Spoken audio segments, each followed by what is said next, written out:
Good evening. I would like to call this meeting to order.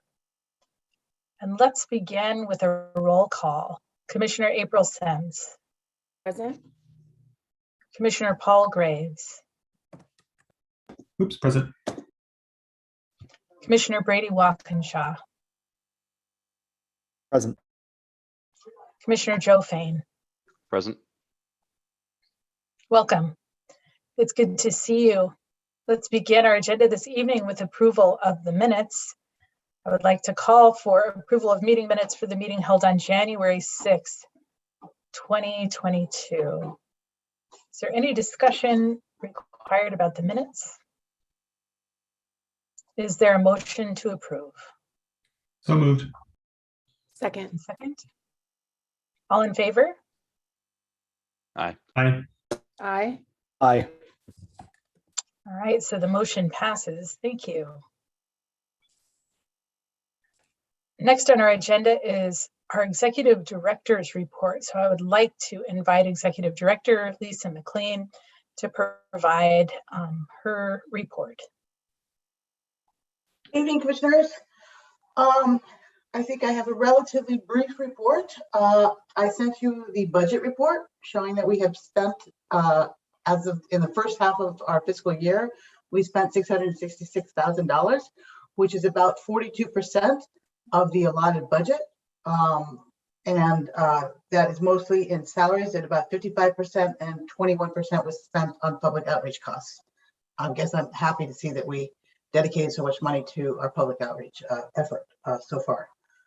So that's that. I don't know if anybody was able to look at it, if they have any questions about the budget report. Oh, Commissioner Grace. Yeah, thank you very much. I mean, I noticed that we had some Attorney General legal fee costs, and I wondered if any of that relates to the move to Pacifica, or if that whether that's consumed within that line item or it's elsewhere. There's two. There's another one saying other legal services underneath the Attorney General. So the Attorney General is still, because of the fact that they're handling some of the issues, and furthermore continuing to give counsel, they're still billing for us. But in addition, we're also having the Pacifica law firm bill us. Got it. Thank you. Anybody else? Okay. So moving on with that, the other thing that our staff and myself and the staff have been majorly preoccupied with are public records requests. I can report that as of this morning, we have received 27 public records requests. This is over the course of the time because we actually had some public records requests before November 15th. We have completed 21 of them, and there are 4 that are very close to being completed, another 4 that are very close to being completed.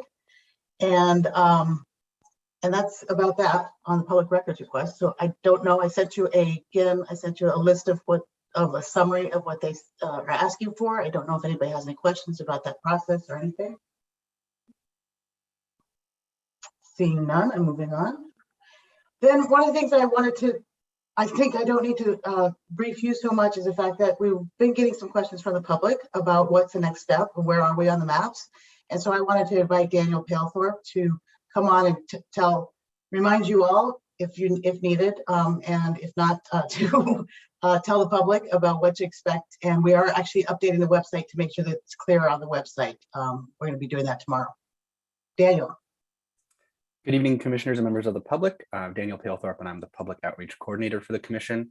And so since the commission has completed its work on the maps, the legislature, which began its session on January 10th, now has 30 days to make small amendments to the plan for both the legislative and the congressional plan.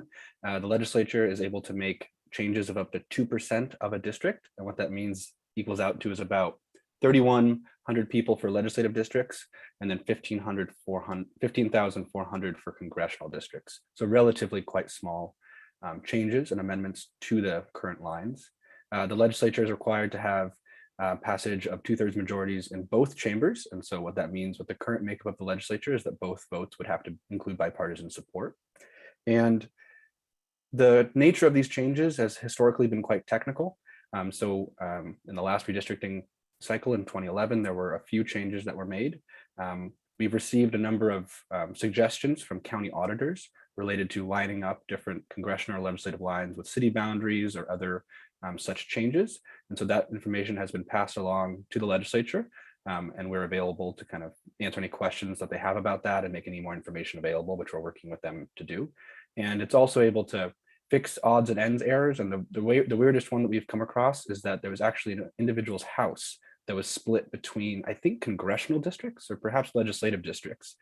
It was an error with the census block. So the census blocks, we think, were following an old stream route, and the stream was diverted and a house built at some point. And so this individual rightly pointed out that they are currently in 2 different districts and they're wondering what to do. So we have communicated that to the legislature, and we're also working with the Office of Financial Management to get that information to the census. So that's remedied for all future census mapping or any other work that's done. So happy to provide any more information about that case or anything else as the commissioners would like. Thanks, Daniel. Any questions? We share with you the best one. Commissioner Graves?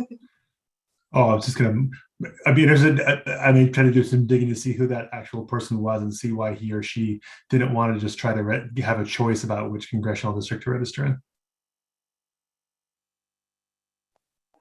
Not to get too much away, it's Snohomish County. Okay. Okay, thanks a lot, Daniel, for that. And then the last thing I had to say is just that this is the last of the regular meetings that we're going to have. Again, for the public, I don't think that means we're not going to meet again. It just means that we will call a special meeting if we need to.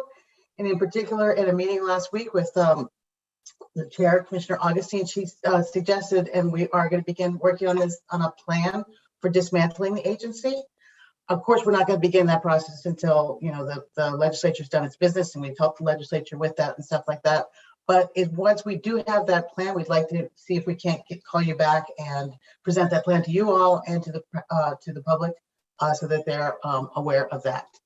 So that's I think that's all I have to say. If anybody has any other questions or anything else, that the other thing I guess I would offer, as Daniel was doing his little piece, is, if there's something you need, if you're looking for some information, Commissioner Graves asked us a question about sort of some new voters and old voters, which is kind of interesting. We sent that out to all of you. And so people ask us things from time to time, and we're trying to be responsive, trying to gather as much information. So if there is ever any type of analysis that you'd like us to do on the new maps, let us know.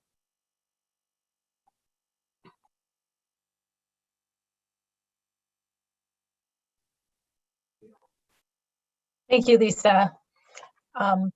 The next item on our agenda is discussion, and the discussion item this evening is up to you. Are there items for discussion? Please raise your hand if you have an item you'd like to raise.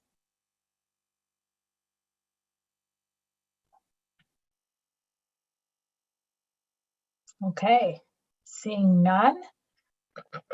This is time for us to adjourn.